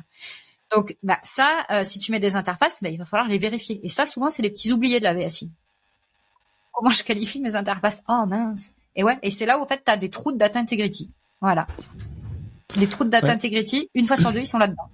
Et après, est-ce que c'est un système qui est globalisé? Donc, parce que tu peux avoir des systèmes qui sont ce qu'on appelle standalone. Genre, t'as un PC qui est connecté au réseau de l'entreprise et tu as un équipement qui est connecté au cul de ce PC. Voilà. Cet équipement, il est tout seul. Il est standalone. Mais tu pourrais très bien décider d'avoir une architecture informatique. Et c'est pour ça que c'est important de comprendre l'informatique quand on fait de la VSI, pour déterminer la meilleure stratégie. Parce que quand tu as des systèmes qui sont soit centralisés, donc c'est tout le monde se connecte, tu vois, c'est sur un serveur, dans une salle ou dans le cloud, et tout le monde se connecte sur le même. Bon, ça c'est facile, c'est bien. Souvent, tu as des environnements de test. Tu vas avoir l'environnement de production, c'est celui dans lequel tu vas travailler. Ouais. Mais avant d'avoir installé cet environnement de production, tu auras ton environnement de test ou de validation. Et avant ça, tu auras ce qu'on appelle le sandbox, ton bac à sable, le bac à sable des informaticiens. Voilà. Et donc c'est là où, au début ils ont tout, tu vas développer, faire tous les petits tests en sous-marin. Ça c'est pas GXP, ça se valide pas, hein, le sandbox. Hein. Attention, hein, j'ai vu ça aussi dans des validations, c'est des pièges. Mais ne validez pas votre sandbox. Vous allez mourir là en fait. À ce moment-là, on prévoit aussi le cas d'invasion de fourmis en salle serveur en fait. Tu vois. On peut prévoir ça aussi dans l'analyse de risque. Hein. Non, mais ça ferait du sens peut-être si tu habites dans un fric et que ta salle serveur, voilà, selon où est-ce qu'elle est. Mais là, enfin, t'es en Europe, en France, bon, peu importe. Et donc, du coup, tu as d'autres types de systèmes qui vont être les systèmes en fait qui sont corps modèle, c'est-à-dire que tu vas choisir un site pilote. Et ça, souvent, c'est quand tu as plusieurs sites dans une entreprise. Tu vas choisir un site pilote. Et tu vas dire, OK, bah voilà, je vais tester mon nouvel ERP avec ce site pilote parce que c'est le site qui est le plus significatif dans mon entreprise au sein de tous les différents sites qui constituent mon entreprise. Et donc, du coup, on va décider d'abord implémenter ce site-là. Et donc, qui va servir de pilote, qui va servir un peu de bêta-testeur, finalement, pour mon nouveau système. Et ensuite, on va déployer ce système-là. On va déployer un cœur, en fait, et on entend souvent parler de corps modèle. Tu vas déployer le cœur du système sur les différents sites. Mais ça, c'est pour des questions d'efficacité, de performance, etc. Parce que du coup, tu as décidé que tout ne serait pas centralisé. Et ça, c'est une stratégie. Et ça, la qualité n'a rien à dire. En fait, je dirais, ils n'ont pas leur mot à dire là-dessus, en fait. C'est purement de l'architecture informatique, tu vois. Ok. Et c'est vraiment très technique. Eux, ils n'ont pas la compétence et la connaissance pour dire si le système il devrait être centralisé, il devrait être déployé ou quoi. Par contre, ils doivent adapter, en tant que chargé de VSI, tu dois adapter ta stratégie à cette architecture du système. Et c'est pour ça qu'au tout début, tu dois absolument décrire ton système informatisé. Et tu dois décrire deux choses, son architecture et son flux de données. Et ça, c'est la base, en fait, de la validation. Est-ce que du coup le flux de données peut impacter sur comme tu dis ta data integrity quoi? Ah bah oui. Et oui. Et c'est comme ça que tu mets en fait la data integrity au cœur de ta VSI. Et la data integrity finalement, parce que ça c'est un truc qui rend fou tout le monde. C'est vrai. C'est à la mode, tu sais. Ouais, c'est en train de perdre un peu, c'est en train de redescendre un peu, je trouve. Mais du coup, tu penses que c'est plus un truc, c'est plus à gérer par, ça se gère dès le départ et finalement après, c'est quelque chose d'assez facile, quoi. Ouais, bah comme la VSI, et en fait ça se gère tout le temps en fait. Ça se gère, ça s'arrête jamais. C'est comme la VSI au début. Enfin, je sais que quand des personnes connaissent pas ce truc de VSI ou de data integrity, on pense que c'est un événement. Tu vois, c'est un événement qui dure pendant le projet, voilà. Mais en fait non, ça dure. C'est pour ça que je parlais du cycle de vie d'un système informatisé. C'est ça. Bah c'est comme l'hygiène en fait. Toi, tu vas pas te brosser les dents juste une fois, ou tu sais, au cours de ton adolescence et de ton enfance, tu vois, et après, quand t'es adulte, t'arrêtes de te brosser les dents, ou alors tu vas pas juste le faire une fois par semaine pendant 1 heure. Non, tu fais 3 minutes au moins 2 fois par jour, 3 fois par jour si c'est mieux. Si tu portes un appareil dentaire comme moi, tu vois. Car monsieur là aussi c'est un appareil. Mais du coup, cette data integrity, en fait, c'est une forme d'hygiène parce qu'en fait, ta donnée, elle peut être numérique, mais elle peut être aussi matérielle. Elle peut être papier. Et donc, en cybersécurité, on a exactement les mêmes principes d'intégrité de la donnée. Et en fait, on gère. Je vais te donner un exemple bête. Hein. En cybersécurité, quand je fais des audits, parce que du coup, je suis certifiée lead auditor ISO 27001 aussi. En fait, je vais voir aux imprimantes si quand je fais les contrôles de sécurité physique. Parce que la sécurité physique, ça fait aussi partie de la conformité, c'est aussi en VSI. Eh bien, tu vas regarder s'il n'y a pas des données papier imprimées qui traînent comme ça dans les couloirs en fait, et qu'il y a bien ce qu'on appelle des shredders, des déchiqueteuses à papier, qui sont là pour détruire des données confidentielles. Et d'ailleurs, en cybersécurité, tu dois classer, ça c'est une exigence de l'ISO 27001, tu dois classer tes informations strictement confidentiel, ça veut dire ça concerne que le comité exécutif, tu vois, je parle des données l'imprimante de la direction de toute façon c'est mortel. J'ai travaillé à côté de l'imprimante de la direction. Non mais un jour, ça marche pas du tout. Moi ce que j'ai vu c'est toutes les fiches de paye des employés imprimées sur la mauvaise imprimante. Ouais. Donc, tu pouvez savoir, voilà. c'est super. Surtout qu'en France, on est hyper tabou un peu là-dessus. Alors, tu vois. C'est parti. Bon, mais voilà, c'est pas sur mon imprimante. C'est ça. Non, mais c'est pour ça qu'après, du coup, un des enjeux de la DSI, c'était quoi? Eh ben, de mettre en place des systèmes de badge, tu vois, pour de mettre en place des systèmes de sécurisation pour pas que, pour éviter au maximum qu'il y ait ces feuilles qui traînent et qui sont imprimées au mauvais endroit, en fait. Donc, tu sais, t'as eu l'apparition de nouvelles technologies, etc. Mais aujourd'hui, avec l'intelligence artificielle, ça va être encore, c'est encore un nouveau défi, en fait. À tout part, on sait pas où. Quoi. C'est pour ça que il faut absolument que ce soit cadré et que ce soit compris, en fait. Et tu peux pas faire de la conformité informatique si tu comprends pas un minimum l'informatique. J'avais lancé un sondage sur LinkedIn justement pour savoir un peu le degré de ça. Et c'est vrai qu'il y a des personnes encore qui pensent que tu peux faire la VSI sans comprendre un minimum l'informatique. Mais si tu sais pas ce que c'est qu'une architecture 3 tiers, par exemple, mais je vois pas comment tu peux déterminer ta meilleure stratégie de démonstration de la conformité et la meilleure façon de gérer en fait un système informatisé et de garantir l'intégrité de la donnée si tu comprends pas ça, en fait. Et du coup, évidemment, il y a plein de gens aujourd'hui qui vont faire la VSI mais qui ne savent pas ça, mais c'est pas de leur faute, hein. Moi je jette la pierre sur personne, hein. C'est de laisser erreur, en fait. C'est au plus t'es jeune dans ce métier, parce que vu qu'il y a pas de formation, tu fais un truc, soit t'as un bon mentor qui toutes les ficelles du truc et ça marche bien, soit du coup t'es balancé dans le truc, t'essayes, tu te fais auditer, ça merde, ou alors ça merde en continu parce que du coup tous tes mecs font c'est ça. Tout le monde fait n'importe quoi, tu t'en sors plus. Vois. C'est ça. Moi, je leur jette pas la pierre et c'est pour ça que j'ai créé la PA38 Academy, hein. Ou soit, tu les envoies à la PA38 Academy. C'est tout. Ouais. Tu vois. Voilà. Et puis ensemble, on pose les bases et puis on apprend ces fondations-là. T'as pas besoin de savoir coder, on s'en fout. T'as pas besoin de savoir comment configurer un switch ou un pare-feu, tu vois. C'est pas la question. Comment configurer un job de sauvegarde, on s'en fout. Par contre, tu dois savoir. En fait, ce qui est bien, c'est que t'es quand même la vue. Et en fait, il y a une qualité qui est indispensable, c'est d'être curieux. C'est ce que j'allais dire. Moi, j'aimerais bien savoir. Je suis curieux, mais après, quand t'es curieux, justement, tu sais là où tu fais des erreurs, quoi. Non, mais il faut demander, en fait.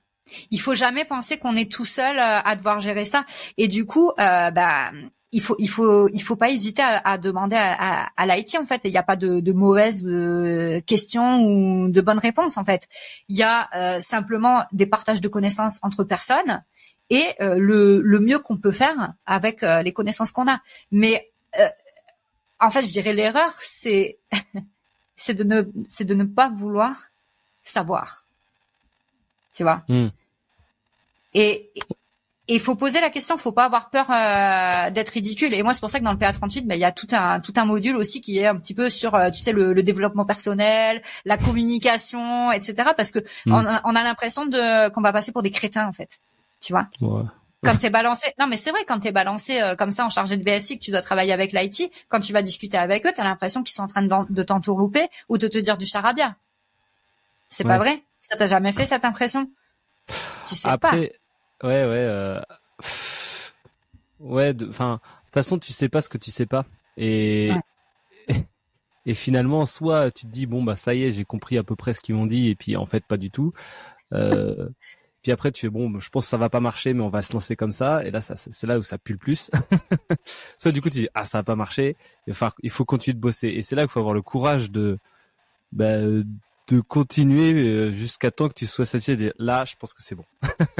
En fait, c'est pour ça que j'ai créé, vraiment, encore une fois, je réinsiste, mais j'ai créé en fait un serveur Discord. Donc c'est une communauté, c'est un forum qui s'appelle le Village IT GXP, et c'est justement pour donner la parole à tout le monde, à tous les gladiateurs de la conformité des systèmes informatisés, tous ces gladiateurs de la VSI. En fait, pour pas qu'on se sente seul, parce que moi, au début que j'ai commencé ces activités-là, mais franchement, déjà, sur Internet, t'avais rien du tout. T'avais le GAMP, je crois que c'était encore le GAMP 4, ou c'était le tout début du GAMP 5, voilà, qui venait de sortir. Et puis, t'avais les textes réglementaires. Voilà, c'est tout. Et en fait, t'avais rien. Et tu savais pas si ce que tu faisais c'était bien ou pas bien. Et puis après, tu sais, t'as aussi les sociétés de conseil. Alors, je crache sur personne encore une fois, où qui donnent un peu, tu sais, comme des tendances et des fois qui ont, on a cette impression qu'ils sont un peu hautains, tu vois.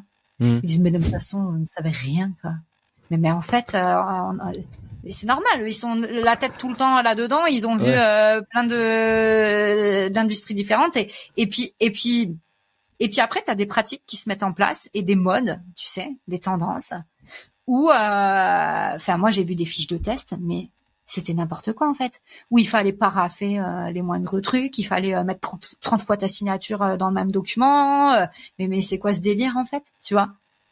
Tu te dis mais moi si, c'est est-ce qu'il y a le forfait crampe à la main et ostéo qui est inclus dans le dans le rôle du testeur ou pas? Parce qu'en fait à la fin tu te dis bon oui, il faut assurer une intégrité etc. Mais en fait reprends le sens tout simplement de pourquoi tu fais ça en fait et c'est quoi de démontrer cette conformité, tu vois. Yes, bon, ça fait un peu plus longtemps que d'habitude qu'on parle.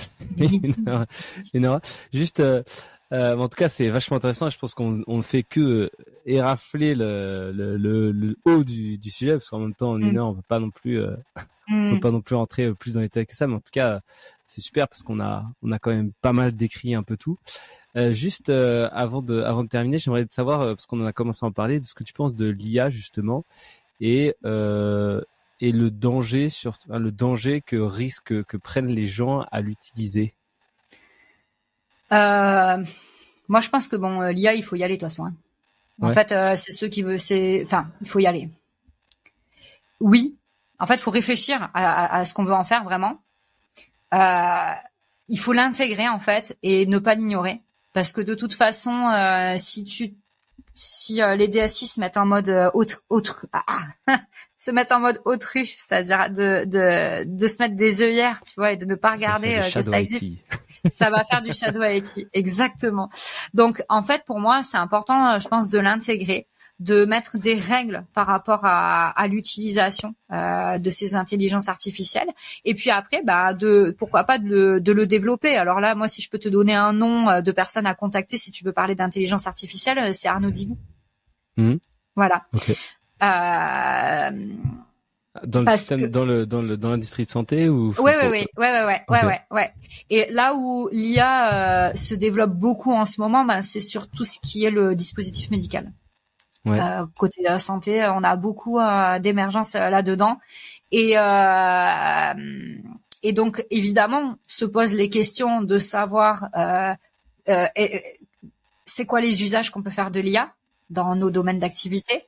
Moi je suis une personne de la qualité, je vais avoir besoin des IA. Mon job c'est d'écrire des procédures par exemple, du coup ça va peut-être m'aider pour écrire des procédures, ça va peut-être m'aider pour mieux analyser les incidents et les tendances sur des déviations, etc., des change control, et tu vois, ça va me permettre d'augmenter du coup certaines des volumes de traitement et des capacités. Mais je suis à la prod, ça va me servir, je sais pas, à faire plus du mirage, des trucs comme ça, tu vois. Donc, tu as les usages de l'IA et tu as comment je démontre la conformité de ces IA. Parce qu'en fait, l'IA, c'est juste une nouvelle technologie. C'est pas... du coup, tu valides de la même façon que tu as toujours validé des systèmes informatisés. Simplement, tu vas intégrer en fait cette nouvelle technologie et donc du coup, tu intègres des risques supplémentaires et du coup, tu vas intégrer des contrôles et des vérifications et des organisations supplémentaires. Voilà, dans ta validation. C'est simple, hein. C'est aussi simple que ça vraiment. Enfin là, j'essaie d'en parler très simplement, mais on pourrait rentrer dans les détails avec ça. C'est pareil si tu veux faire. En fait, à la SOFAQ, à la Société Française d'Assurance Qualité, moi j'invite vraiment tous les auditeurs du podcast, s'ils veulent en savoir plus sur ces histoires d'intelligence artificielle, on a créé un groupe justement au sein de la SOFAQ où on discute de tous ces sujets-là en fait. Voilà.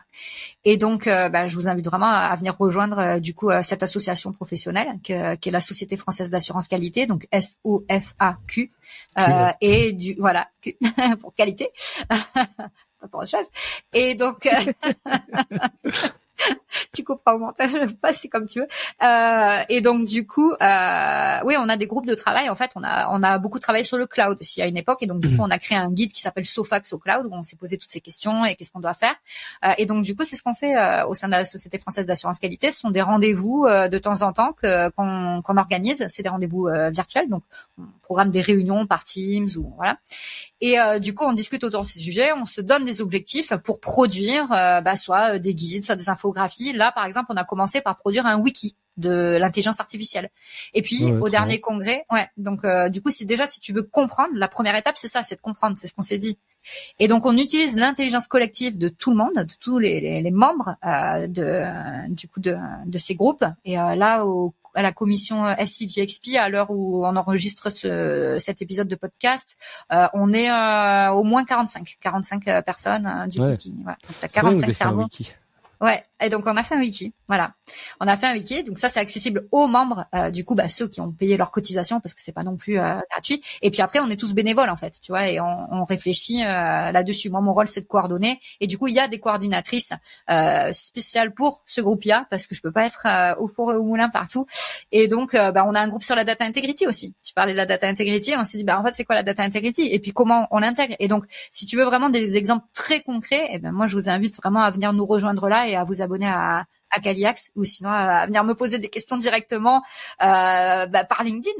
Ouais, c'est ça, c'est la question de fin, c'est comment est-ce qu'on peut te contacter. Alors du coup t'as plein de trucs à dire. Toujours, moi je suis très bavarde, tu sais. Non mais c'est pas un truc à dire, dans plein de moyens de te contacter. Donc t'as LinkedIn, il faut suivre ta newsletter. Voilà. Tu as aussi le podcast, enfin je sais pas si c'est un podcast, c'est plutôt des lives. Oui, ce sont des lives et c'est une émission en fait. Le but c'était, tu connais le SAV des émissions? Oui, j'ai participé à plusieurs. Eh bien, du coup, le SAV des émissions. Non, mais avec Omar et tu sais. Oui, avec Omar et Fred. Émission voilà. Ouais. Tu te rappelles cette émission avec Omar et Fred, le SAV des émissions, Radio VSI, c'est un petit peu ça en fait. C'est un peu le SAV de la VSI, c'est-à-dire posez-nous vos questions et en fait après on y répond. On y répond dans des épisodes de Radio VSI et le but c'est de faire un peu des capsules et de répondre à toutes ces questions-là. Donc les moyens de me contacter, tu les as mentionnés, ils sont simples. Donc via LinkedIn, si tu tapes Ludivine Richard, voilà. Alors tu auras plus de chances de tomber sur moi en tapant Ludivine cybersécurité, je pense, quelque chose comme ça, ou Ludivine compliance. Donc LinkedIn. Ensuite tu as la newsletter Kaliax. Donc l'infolette Kaliax, et donc ça tu tapes Kaliax Lulu sur Google, c'est sûr que tu vas tomber dessus. Et dedans tu auras sur toutes les dernières éditions, j'ai mis en place la chouette de la PA38 Academy, c'est un formulaire sur lequel tu peux me poser toutes tes questions, même des commentaires ou juste m'envoyer des smileys, ça me fera plaisir. Tu peux écrire tout ce que tu veux, c'est libre. Donc Kaliax c'est la chouette de la PA38 Academy, et après la méthode classique, j'ai envie de dire, un email, tu sais, à hello@ipardis.org. Donc hello c'est HE2LO @ipardis IPARDIS.org. Tu m'écris un email ici et puis ça va tomber dans ma boîte et je prendrai le temps de te répondre. Trop bien. En tout cas, merci beaucoup d'avoir pris le temps de venir répondre à toutes mes questions. C'était super intéressant. Je suis très content. Merci à toi de m'avoir invité parce que c'est vrai que c'est la première fois du coup que je me fais interviewer. J'avais mené un podcast où c'était les étudiants qui allaient interviewer des professionnels, mais moi je m'étais jamais fait interviewer, donc je te remercie de m'avoir accueilli dans. J'espère que tu as bien aimé. Super, c'est excellent. Merci pour ton accueil. Et puis du coup, on se retrouve très vite pour un prochain épisode. À bientôt.